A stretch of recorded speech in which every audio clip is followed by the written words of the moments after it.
Yes, so this is our final drive in the Kona. Julie's decided she can't stand the colour anymore. Almost 4 years.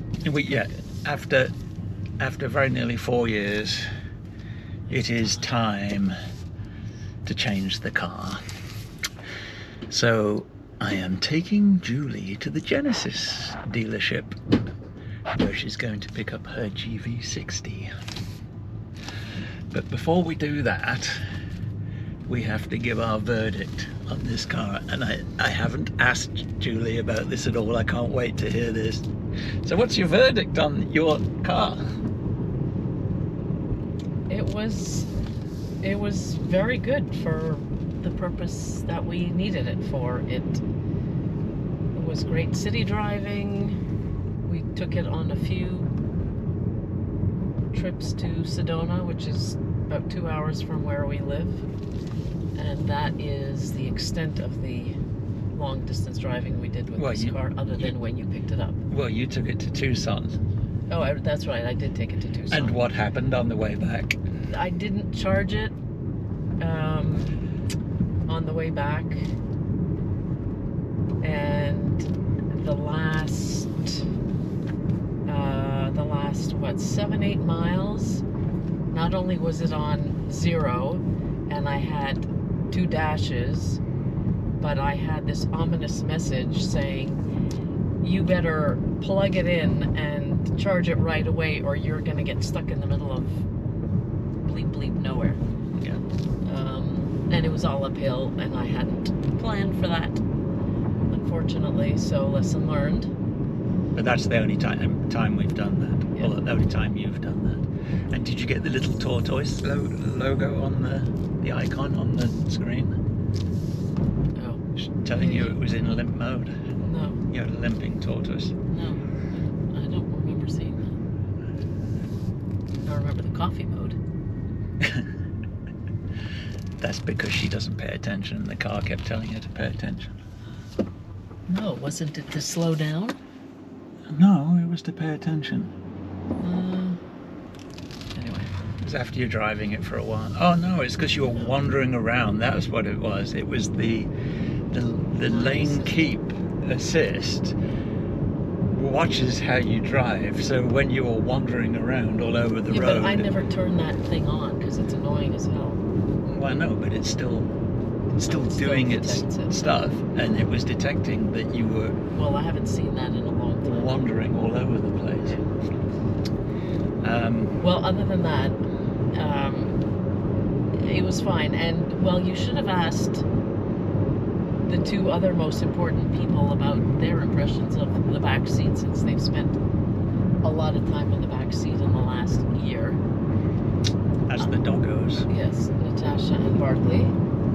Barkley clearly enjoyed it because he got to sprawl out, and Natasha got her little corner in one of the back seats that she enjoyed immensely. So it's great for transporting big dogs. As long as you don't want anything else or anybody else in the car. Yeah. Great for going to Costco. Can fit 2 huge bags of dog food and paper towels and toilet paper and bottled water, and then some. Well, for us, I think it was the perfect size for 2 adults, and well, for most of the time it was 1 dog, but 2 adults, 2 dogs fit in fine. And when we did go up to Sedona, we were able to take all our stuff for a week, the dog and a crate. Yes. So yeah, it was surprising how much fit. Yeah, you just can, one mid-sized dog. Yeah, you can get a lot of stuff in it, but if it was for a family, I think it would be too small, to be very honest. So the good, the bad, and the ugly. Well, we've talked about the good. It's actually been great, very reliable. We've hardly had to take it in for anything. It had a few recall notices. It's the thing that you had to fix. The thing I had to fix. Whatever it was. Something you had to weld. I didn't weld it. I soldered it back together. That was the adaptive cruise control, we got a warning light saying the adaptive cruise control didn't work anymore. And what it turned out to be is the wire that goes to the sensor at the front at the bottom was just rubbing on something and it cut the wire. So I had to fix that with my trusty soldering iron. We had one of the hooks in the trunk broke, the little hooks that you can attach the net to, and they fixed that under warranty. Had to replace the rear windshield wiper twice, just the blade. It just wears out very quickly. Did you also replace the front one? I had to replace the front windshield wipers blades once. And tires went very quickly. So we had to replace those after 2 years. And that was about 20,000 miles, 24,000 miles, I think. It's to be expected. It's a heavy car, but it's not as heavy as many of the electric cars.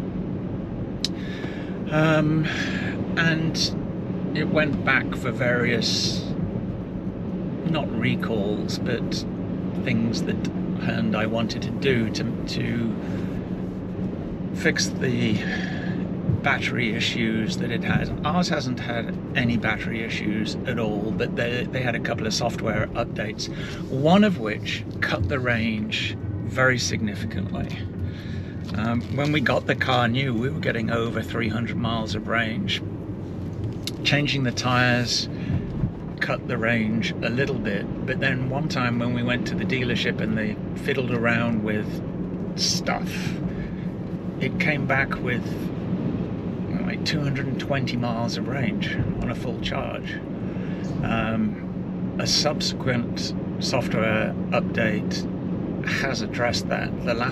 After the last time it went to the garage, it came back and it's routinely been getting 270 miles, which I am very pleased with, seeing as its quoted range is 253, I think.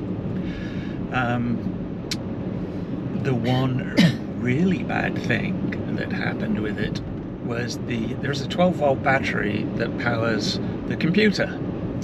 And one day when I was at the racetrack, that decided to go dead completely. Couldn't do anything with the car. Fortunately, I had the key with me outside the car. You couldn't even open the doors. You had to use the key to open the doors, if I remember correctly. And it needed a new battery, which was 2 days after the warranty expired. And I called Hyundai and they said, oh, well, that sucks. And made no effort to cover it under the warranty, which would have been nice if they'd done that. That's the really the only catastrophe we've had. Trying to update the navigation system was an exercise in futility. You have to download all the maps and everything onto a USB drive, and then you plug that in and it's supposed to do all its stuff. What they don't tell you is it's going to make the 12-volt battery go flat unless you have that attached to a tender or a charger. So that bricked the car. And after I plugged it in on a charger and tried it, it would go for hours and hours and hours and then eventually fail. And I tried 3 or 4 times to do it and it just wouldn't work, so I gave up. And then the dealership wanted to charge us $200 and something or $250 to do it, which I think is ridiculous. Like, they should update the maps as a matter of course.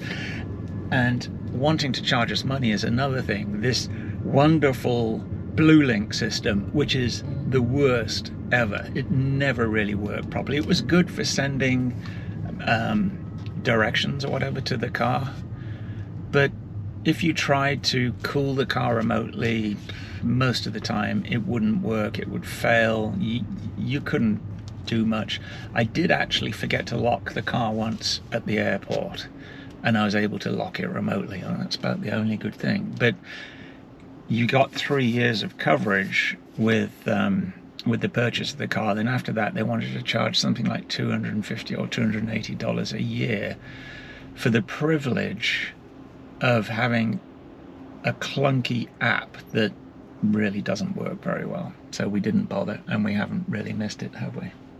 No. I'm sure you mentioned the fact that there are no vents in the back and how ridiculous that is. I have not mentioned the fact that there are no vents in the back and how ridiculous that is. There are no vents in the back, and it's ridiculous. It's crazy. You have no control over the temperature in the back, and I don't care too much about rear seat passengers. We haven't had that many in here, but for the dogs, they have to swelter in the back, or you have to put the air conditioning on very, very high in the front and aim it at the back. So not ideal. Charging was great. We charged at home pretty much all the time, and off-peak electricity in the Phoenix area is dirt cheap, so it's cost us virtually nothing, and Julie never had to go to a gas station. So you enjoyed that, didn't you? It's wonderful. You enjoyed not going to the gas station. Saved a lot of money. Saved a lot of money. And the finish inside, although it was at first cheap. I thought it is cheap.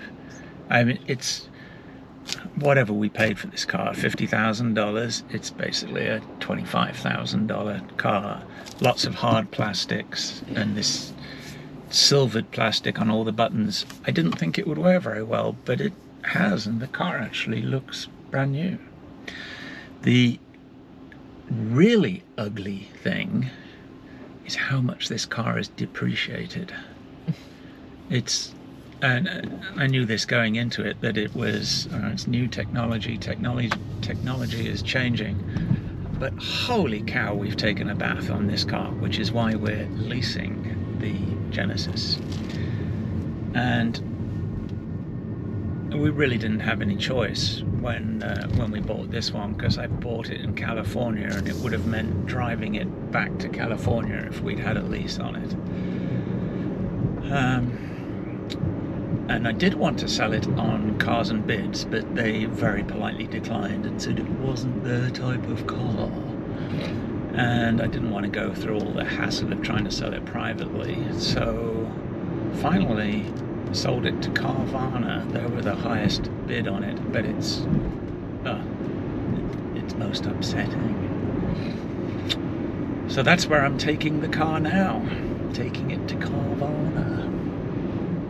If you have one of these, be very careful what you clean the touchscreen with, because I used not Windex, but I used another product for cleaning windows, and it took the anti-glare finish off the screen. And again, I wouldn't replace it or fix it under warranty, and then I looked at the small print on the can, and it did say do not use on flat screen TVs. So I guess the touch screen in the middle of the dash is like a flat screen TV. So that was not very clever. That was not very clever. And we did get a big dent in the roof, and we never found out how that happened. It looked like somebody actually smacked it with a baseball bat. I have a feeling it was during one of the monsoons, and I think a branch may have fallen on the car. Wouldn't it have scratched it as well? Well, yes, so how did that dent get there? I don't know. She doesn't know. Maybe a ball dropped on it or something? A ball? No, it was a big diagonal dent, and it's literally like somebody swung at it with a baseball bat. So I had to get that fixed, which was close to $1,000. And one of us hit the mirror. I won't say who that was. One of us hit the mirror, and the other one of us repaired it. And I bought the part on the internet, and I think it was like $125 for didn't need to replace the actual housing, but had to replace the mirror and the mechanism inside it. So that wasn't bad. great stereo. It's got Apple CarPlay and Android Auto, except it's wired, and it's the same thing on the Genesis. It's not wireless Apple CarPlay, which is a little disappointing. But that worked really well. It has Sirius XM. Are you being serious? Interior, the seats actually fared a lot better than I thought they would, because it's a very light colour.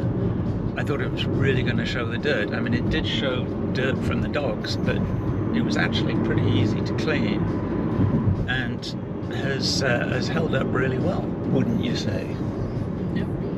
Would you get another car with seats that light? No. No. So there you have it. That is our assessment of the car. I think it was very good. Apart from that one little Tucson mishap, range was not an issue at all with this car. Very efficient. It's last time I looked, its consumption was 4.7 miles per kilowatt hour, and anything over 4 is really good. So to average 4.7, I'm very happy, and I just got yelled at for not hurrying through the light. That's a bad thing to do. You shouldn't rush through lights. Yeah, but you were taking your sweet time back there. I didn't want to damage the car, getting through a little gap. Anyway, all that says, very efficient. And I think it's because it's a little lighter than other electric cars, but you see that in terms of the amount of road noise that comes up. Tire noise was a big issue with the tires that came on the car. I think it's a little better with the ones that we replaced them with, but still not great. She's gone. So final thoughts on this car. I was actually very surprised at how good it was and how much I enjoyed driving it. Now I love cars. I have a bunch of cars. I used this as much as I could. Like every morning I would use it to take the dogs down to the golf club. And it's great. It's great having a car that's always full and ready to go. Apart from the price and the relatively poor resale value, I would definitely buy this car again. It's nippy. There is so much emphasis put on mind-bending acceleration in electric cars. Well, that's fun for a couple of minutes, but day to day you don't need anything more than this. This is front-wheel drive. I forget, I think it's like 250 horsepower or something like that. Way more than adequate, and if you put your foot down, this thing really goes. So I think this really is the sweet spot for electric cars in terms of size, in terms of efficiency, in terms of battery size and range, and performance is more than adequate. The navigation system in this car is not the best, to be honest. It's often doesn't find the address that you're putting in. The voice recognition doesn't work because we didn't continue the subscription to BlueLink, so we can't use there's a button on the rearview mirror, we can't use that to put in addresses, so I've resorted to using my phone. I actually switched this on to say something, and I can't remember what that was. God, I hate being old. What was I going to say? Continue on East Cactus Road for 2 miles. No, it wasn't that, dear. Anyway, I will no doubt switch this off, and then as soon as I do that, I'll remember. See, I switched it off and I remembered right away. This car doesn't have a heat pump. It has whatever it is, convective heater And so if you want heating in the winter, by golly, it eats up the range. Now, we're fortunate we live in Arizona, so it doesn't get that cold in the winter. So we've relied pretty much on the heated seats, which are fabulous, and the heated steering wheel, and only have used the heating function sparingly, but it really does eat into the range. Air conditioning doesn't. So if they'd had a heat pump in it, a heat pump is way more efficient, and it would just replace the air conditioning unit. So I honestly don't get that, and I don't think that the Genesis has a heat pump either. If we'd been living in Canada, we would have got a heat pump. So anyway, I'm happy I remembered that. So let's talk range a little bit. I've just pulled up the accumulated info. So over the last 10,000 miles, we averaged 4.7 miles per kilowatt hour. That's it, yeah. So that is very, very good. And that would give, with the battery capacity, which is 64 kilowatt hours, it's somewhere around about 270 miles of range. Let's just stop that there quickly and do some math. 4.7 times 64, the quoted capacity of the battery, is actually 300 miles. So if we were really getting 4.7 miles per kilowatt hour and were able to use all of the available battery, we would be getting 300 miles of range, which we're not. So that tends to suggest, if the 4.7 is correct, we are not being allowed to use the full 64 kilowatt hours of battery capacity, which is consistent with what I'm seeing in terms of marketing of electric cars these days, that they talk about the battery size, but then they also talk about usable battery size. So let's have a look at something I did over the summer, and you'll see that the consumption figure we were getting was considerably less. I think that's for two reasons. One is the fiddling around that Hyundai did with the software, but also because it was a little hot and we were running the air conditioning, and more importantly, we were running the fan, and you'll see the effect of changing the fan speed in the following videos. So just a quick update here, because Julie wants to charge her car. Battery is currently at 11%, and it says a 28-mile range. And if we look at how many we've done on the trip, it's 220.9 with an average use of 4.1. If I extrapolate from there for the remaining 11%, it actually gives 248, which I'm a little disappointed with, because all the time it's been trending towards 265 miles. Now it's decided it's only 248, which actually isn't too far short of what the initial range was. And it's been blisteringly hot here, so we've been running the AC a lot. So actually I'm not that upset with around 250 miles. And for a 64 kilowatt battery, 4.1 will give 262 miles. So we have lost some battery usage. So it should be kind of like around 265 according to what this is saying here. And we've only got 248, but not bad. And look at the temperature, and it is 8:10 at night. Bloody boiling. Now here's something interesting. I fully charged the car last night, and it's showing 100% range, 290 miles, which we know from the test we did that that's not realistic. And the climate control is on auto. But if I turn down the fan, the range drops to 286, even though the fan is down. And I did it earlier, and it actually dropped down to 250 something, which is more realistic. So that's quite interesting. Now here's something I'm not sure I believe. Haven't seen this in a long time. Fully charged it last night, and it's showing a range of 304 miles. It hasn't shown that kind of range since it was new. We're currently on automatic. If I change that, let's turn down the fan. It briefly went to 299 and then to 307. See how much changing the fan, all I'm doing is changing the fan. Look what that does to the range.